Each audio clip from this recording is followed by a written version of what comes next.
Primeiro foi meu marido e o meu cunhado que entraram na mata, subiram a serra e acharam o sítio arqueológico lá. Aí eu fui lá algumas vezes. Foi interessante esse lugar.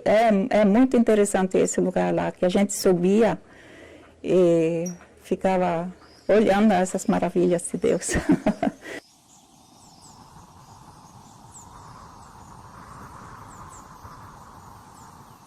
Meu nome é Luiz Augusto Koenig Veiga, eu sou professor da Universidade Federal do Paraná, sou atual coordenador do Laboratório de Geodésia Aplicada à Engenharia e do Museu de Ciências Geodésicas e Cartográficas, e recebi o convite da pesquisadora Marta Cavallini para vir auxiliar nos trabalhos aqui no campo da Arara Vermelha, no sentido de prover o mapeamento da região e também a modelagem tridimensional das gravuras que existem dentro deste sítio. Mas nós também usamos técnicas de fotogrametria terrestre, onde nós, com o auxílio de uma câmera, tiramos diversas fotos de um objeto, por exemplo, de uma gravura, de uma rocha, de um afloramento, e a partir dessas diversas imagens a gente modela tridimensionalmente, com precisão, esse objeto. E esse modelo 3D, ele pode ser compartilhado, ele pode ser, se alguém quiser, até mesmo impresso hoje em dia, impressoras 3D, e facilita o manuseio, o estudo fora do sítio, e também é possível a realização de medidas sobre esses modelos que nós vamos gerar para apoiar a pesquisa da pesquisadora Marta. E finalmente também estamos usando a tecnologia de varredura laser dentro e fora do abrigo para modelar o abrigo como um todo.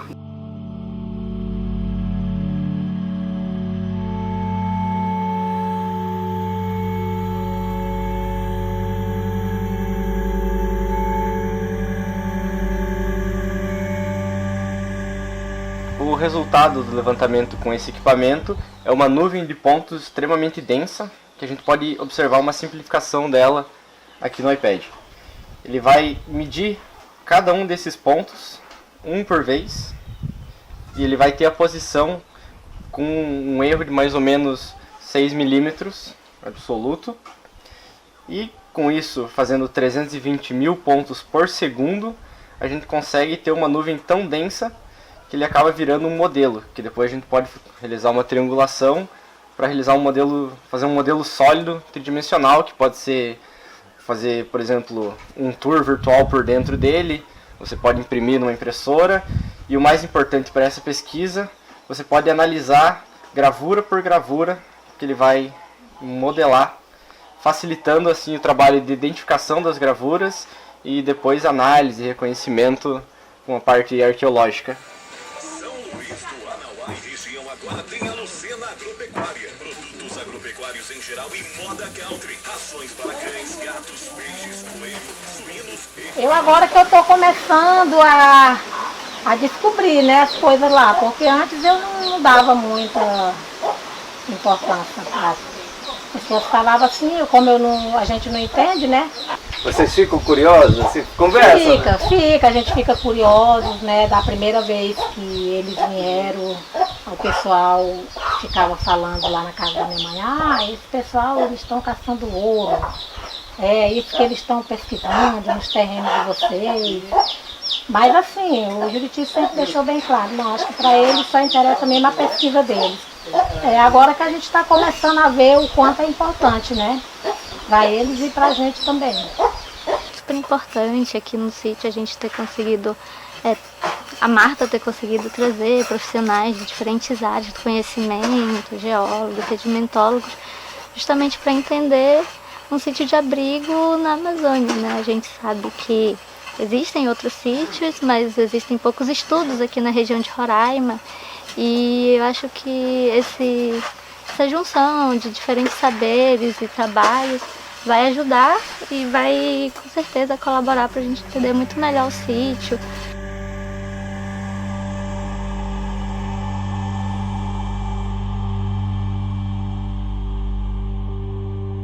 O que eu tenho para te falar é que eu sou um cara de sorte. Primeiro, para começo de conversa, porque eu tive oportunidade desde o primeiro campo, desde o primeiro dia, assim. Não fiz faculdade de arqueologia, nem nenhuma faculdade, nada.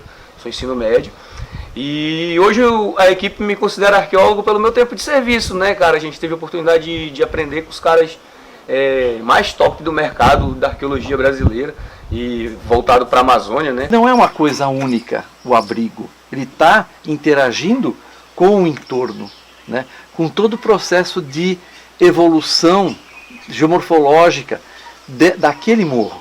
Desde lá de cima do abrigo, que a gente fez coleta de material, esse material vai ser analisado em laboratório, e ao longo da vertente, descendo até o curso d'água aqui embaixo, a gente foi coletando esse material também de solos, através da técnica da toposequência, né, para poder entender a distribuição espacial e o comportamento desse solo e desses sedimentos ao longo dessa vertente, né.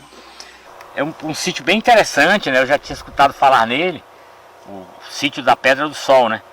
Em todo lugar que a gente anda, as gravuras que a gente encontra, tem 3 símbolos muito marcantes. É o sol, os lagartos e os pés. O Juriti, que é o senhor que é dono dessa área aqui, o agricultor fazendeiro, que ele gosta muito da arara vermelha. E de fato aqui nessa região, todas as horas a gente escuta as araras vermelhas passando. Tem tudo a ver.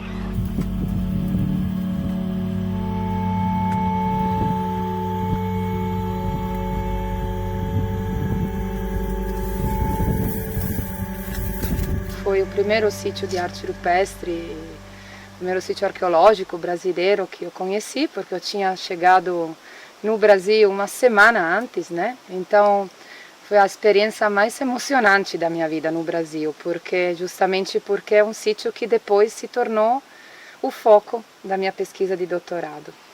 Então é uma história bastante emocionante, né? Porque aqui eu aprendi a falar português, aqui eu aprendi a dormir numa rede, aqui eu aprendi a comer farinha.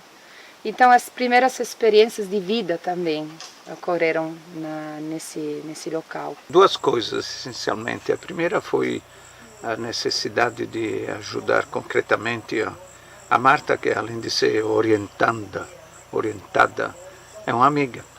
E a segunda é uma razão um pouquinho mais pessoal, que é ligada ao desejo de conhecer o que tem de antigo do povoamento amazônico, como eu já estudei com a Nelly Guidon, as primeiras ocupações do Nordeste brasileiro, que são plenamente no Pleistoceno superior. Era necessário, a meu ponto de vista, é necessário ver ao longo do território das baixas terras brasileiras onde poderiam ter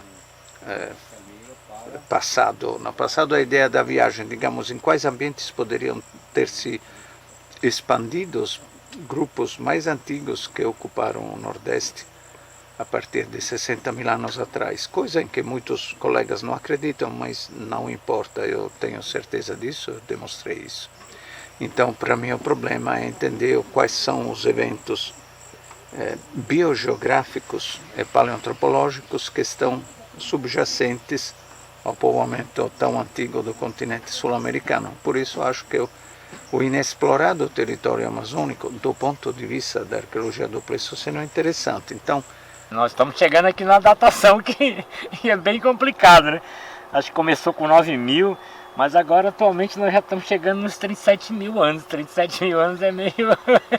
Enfim, tem um sentimento com 37 mil anos. Talvez seja um dos sítios mais antigos da América do Sul.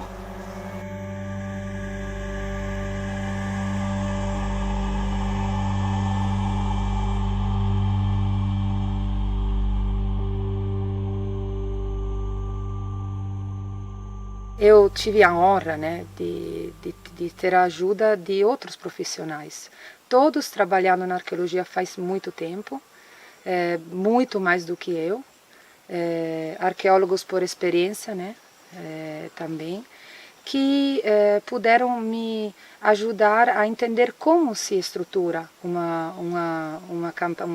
um campo desse tipo, né? Ou seja, que tipo de logística temos que ter em campo, que tipo de segurança temos que ter em campo, né? E também do ponto de vista da ajuda quanto a cronograma das atividades. Então é o caso do Raul Perigo, né, do Macuxi. O fio que relaciona todos nós é a experiência na arqueologia, né? Eu sou a pessoa que tem menos experiência de todos, né? Talvez a Luísa um pouco menos do que eu, mas assim, além disso a gente está todos tentando dar o próprio aporte a uma pesquisa que precisa realmente de diferentes pontos de vista para ser realizada. Era uma problemática, né? A gente precisava entender se era possível que essa distribuição das rochas fosse natural, nessa interface da geoarqueologia, para explorar um pouco mais, aprofundar um pouco mais a possível relação cronológica entre a formação do abrigo do ponto de vista geológico, a movimentação das rochas e a arte rupestre.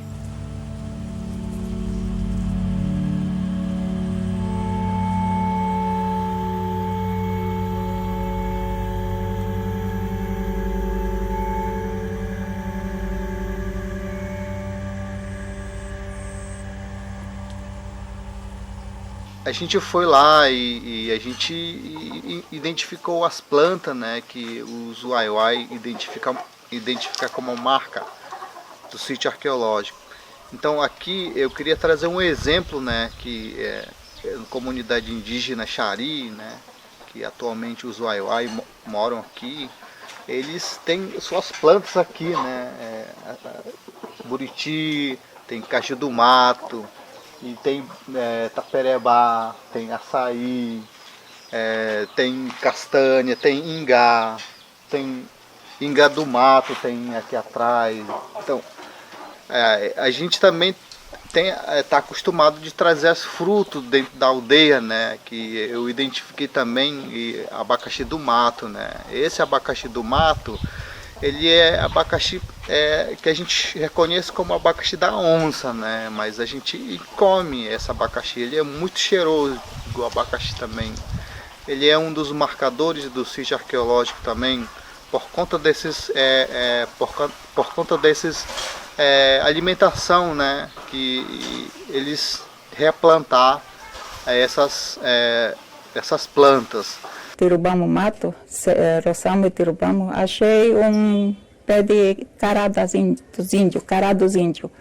Eu conheço porque lá no sul, onde nós viemos, também tinha, mas não tanto quanto eu achei ali. Aí eu fui cavando, ele tem as batatas, faz as batatas na terra e de dentro da batata a gente tira o miolo para fazer chá para quem está sofrendo de asma. É um santo remédio, eu acho que é por isso que os índios carregam sempre junto. É para sarar de gripe, ele é bom para muitas coisas, esse cará.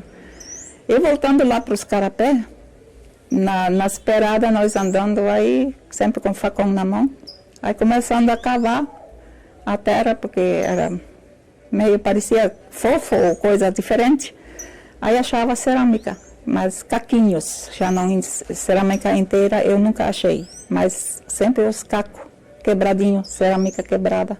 Então vocês acreditam que, assim, de moradores não indígenas, vocês talvez tenham sido o primeiro lá, né? Eu acredito que nós fomos os primeiros, porque não tinha, assim, mata derrubada, como nós chamamos de chuquira alta, lá, naqueles lugares não tinha, não. Veja, o negócio é o seguinte, é que esses sítios que estão aparecendo para todo canto aqui, são evidentemente a demonstração que tinha uma quantidade enorme de pessoas no passado antigo, pré-histórico, na região, mas são ligados também à frente de destruição, né? O incêndio que tem para todo canto, o desmatamento, favorece a visibilidade desses sítios. É um momento delicado, tem que aproveitar. Assim já foi no Cerrado, na Caatinga, na Mata Atlântica. A frente de destruição é uma tragédia de um ponto de vista ecológico, inclusive social, como bem sabemos, mas infelizmente é uma oportunidade arqueológica. A gente tem que criar uma proposta que eu acho que o futuro é o turismo. Assim, na minha cabeça o futuro é o turismo. A gente fazer turismo de pesquisa, fazer turismo arqueológico, mostrar isso para o mundo e transformar isso de uma forma rentável para as pessoas que residem nas suas comunidades.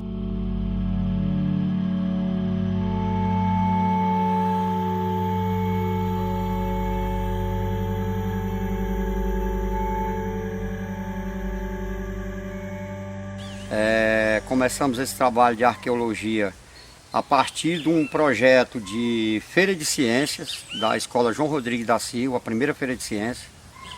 E aí o professor orientador Valdir Cassiano era nosso professor na época, foi o professor orientador e deu essa ideia a partir de informações de caçadores que tinham essas cavernas aqui na Vicinal 22. Então ali foi o ponto de partida para a gente fazer esse trabalho. Na região todinha foi feito esse levantamento arqueológico e temos bastante informações já nos relatórios, tudo prontinho. E sobre a expectativa é que venha um retorno positivo, que atraia investimentos, que tenha um projeto aí de preservação, que tenha um ecoturismo na região. Então é realmente bem atrativo todos os sítios. Um ponto de vista importantíssimo do professor Tijolo. Ele, além de ter uma grande experiência na arqueologia amazônica, ele tem um olhar muito refinado quanto a relações possíveis entre o manejo do ambiente, o território, a construção de um território cultural e o sítio arqueológico. A gente conhece a metodologia da arqueologia, mas a gente tem a percepção dos povos indígenas também, identificar as antigas aldeias. Hoje em dia a gente está vendo esses lugares como sítios arqueológicos e olhar um pouco diferente, né? Que naquele tempo eles olhavam esses lugares como lugares sagrados, lugares que eles respeitavam, né? Lugares que eles acreditavam naquele tempo. Então não só os xamãs, existia um diálogo com os espíritos, né? Então, com esses apoios, eles eram melhores, eles eram mestres, eles eram os xamãs, eles eram os clínicos, né? Os médicos. Então, hoje nós, povos indígenas, nós queremos respeitar esses lugares, nós queremos deixar os vivos desses lugares, nós não queremos destruir esses lugares.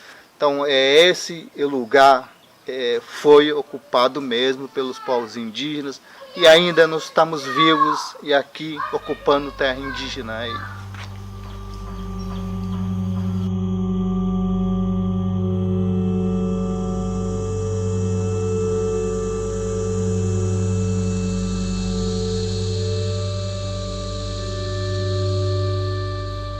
Então, nesse monumento rochoso aqui, a gente tem essa grande história, e essa grande história ela foi talvez um trabalho feito por especialistas, né? Então dá para ver que tem uns pontinhos aqui, e esses pontinhos talvez fosse essa concepção do que eu vou tentar, né, demonstrar aqui. E à medida que esses pontinhos foram aumentando, e aí foram criando, ou seja, uma espécie que ainda é possível encontrar aqui na região, que é o chamado largato, né? Então, a minha gênese, vamos dizer assim, ela vem dos povos originários da Amazônia. A minha avó materna era descendência dos povos Apurinã e meu pai lá do Pará, né, e ali Parintins, do povo Munduruku. Então eu acho que isso me deu uma possibilidade para mim entender mais ou menos o que seria essa grande história da Amazônia, né? E a convite, repito, da professora Marta, eu vim colaborar com o trabalho dela, né, e mais outros pesquisadores que estão aqui também presentes.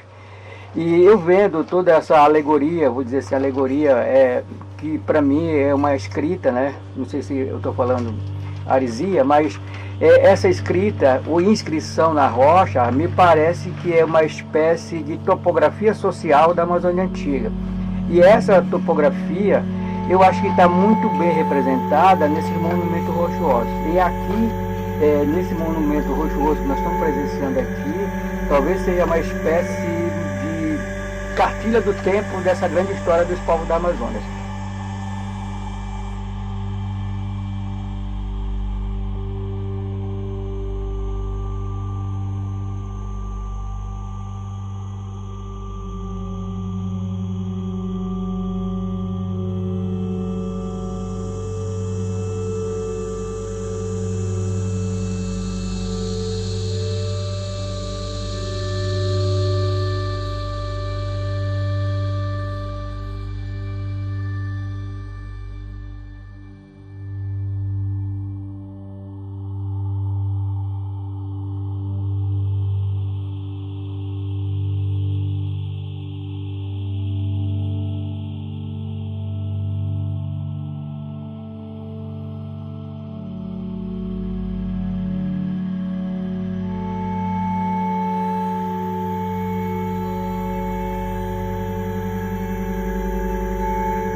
E uma coisa muito importante em todo esse processo de pesquisa, nesses anos, desde 2008, foi o apoio, está sendo o apoio do Juriti, que é o dono do terreno, onde se localiza o Arara Vermelha, e da família inteira dele. Porque não fomos só acolhidos pela família durante todos esses anos, mas sobretudo o seu Juriti e a família inteira demonstrou um grandíssimo interesse em valorizar o local. Então, e tentou conosco articular estratégias para conseguir preservar o local dos incêndios que ocorrem aqui, não somente aqui, e que estavam potencialmente destruindo o sítio arqueológico, né?